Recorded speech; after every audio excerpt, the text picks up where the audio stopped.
भारत का Pahalgam false flag operation 22 अप्रैल 2025 को भारत ने पुरसुकून वादी को खून में नहला दिया। पहलगाम फॉल्स फ्लैग एक मुनज़्ज़म साजिश थी, एक मुनज़्ज़म प्लानिंग की गई। भारत ने अपने ही शहरियों को हलाक करके सियासी फ़ायदा उठाया। पहलगाम फॉल्स फ्लैग को दिफाई मुआहदों को आगे बढ़ाने के लिए इस्तेमाल किया गया।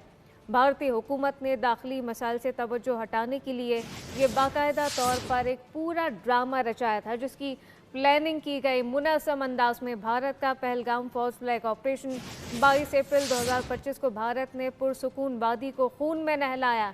जानबूझकर ये किया गया, जबकि पहलगाम फॉल्स फ्लैग एक मुनज़्ज़म साजिश थी। भारत ने अपने ही शहरियों को हलाक करके सियासी फ़ायदा हासिल किया था।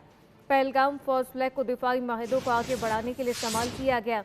भारतीय हुकूमत ने दाखिली मसाइल से तवज्जो हटाने के लिए ये पूरा ड्रामा रचाया था और अब इंटरनेशनल मीडिया भी इसको रिपोर्ट करने लगा है।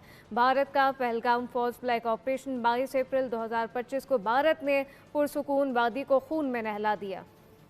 पहलगाम जैसे सख्त सिक्योरिटी वाले इलाके में एक हमला होना खुद इस बात का ऐलान है कि अंदरूनी खेल था। सिक्योरिटी नाकाम नहीं हुई बल्कि जानबूझकर कमजोर की गई ताकि ये फॉल्स फ्लैग कामयाब हो सके। हमला आवरों का आना और आराम से निकल जाना किसी इत्तेफाक का नतीजा नहीं बल्कि एक तयशुदा मंसूबा था। ये सिक्योरिटी की खिलाफ वर्जी नहीं बल्कि एक बाकायदा हिकमत अमली की तकमील थी।